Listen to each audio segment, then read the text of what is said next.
All right, so today we're going to break down this really interesting framework for AI. It's one that starts with something super practical, like how to actually make money, but it goes way deeper, all the way to personal belief.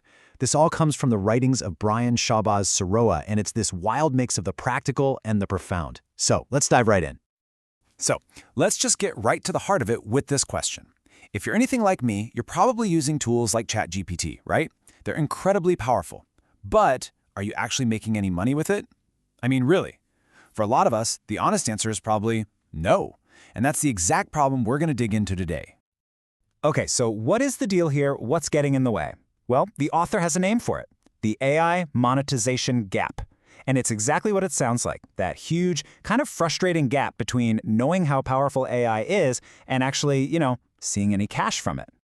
And look, the issue isn't that people are clueless. According to the source material, pretty much everyone gets it now. AI is a big deal, it's powerful, that's not a secret. The real problem is that just knowing that, well, it doesn't do a thing for your bank account. And this slide really lays it all out, doesn't it? On one side, you have this massive awareness. We all see the potential. But on the other side, crickets. The financial returns just aren't there for most people. It's like having a Ferrari engine sitting in your garage, but you have no idea how to actually connect it to the wheels.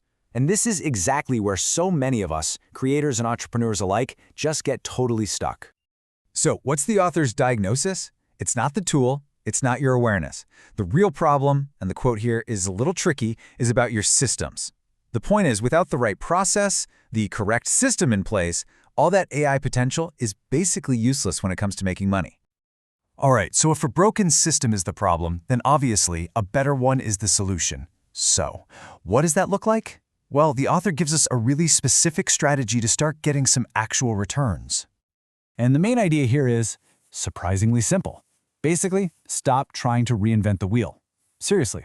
Instead of stressing about creating something brand new from scratch, the advice is to just look at what's already working out there and build on that. It's a big mindset shift, right? Moving away from being a pure inventor to being a smart iterator. And this whole idea gets broken down into a super practical 4-step loop. Step 1, just make stuff. Create videos, put content out there, and don't be afraid. Step 2, trust the algorithm. Let the platforms do the heavy lifting of finding an audience for you.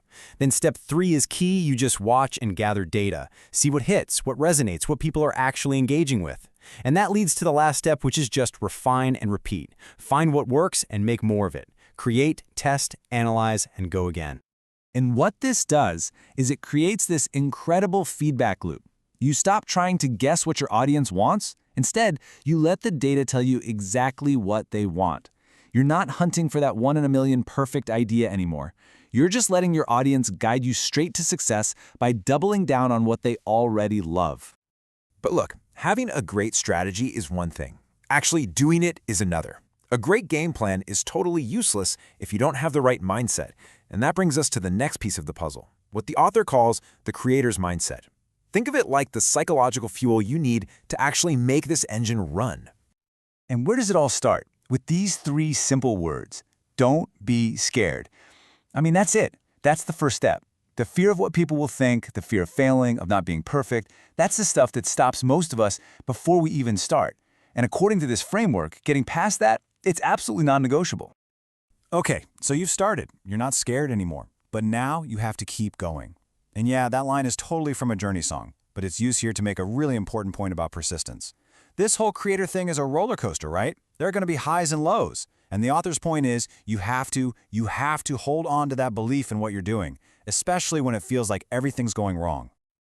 The source material also gets into something really real that happens on this journey, that feeling of being totally alone.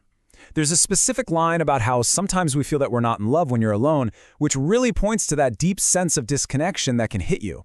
It's just a raw, honest acknowledgement that, yeah, this path can be incredibly isolating. So, how do you fight all that? The fear, the self-doubt, that feeling of being isolated? Well, this is where the framework takes a really deep turn. It suggests that the ultimate support system isn't a strategy or a mindset, but something else entirely, a foundation of faith. And this right here, this is the anchor for the entire philosophy.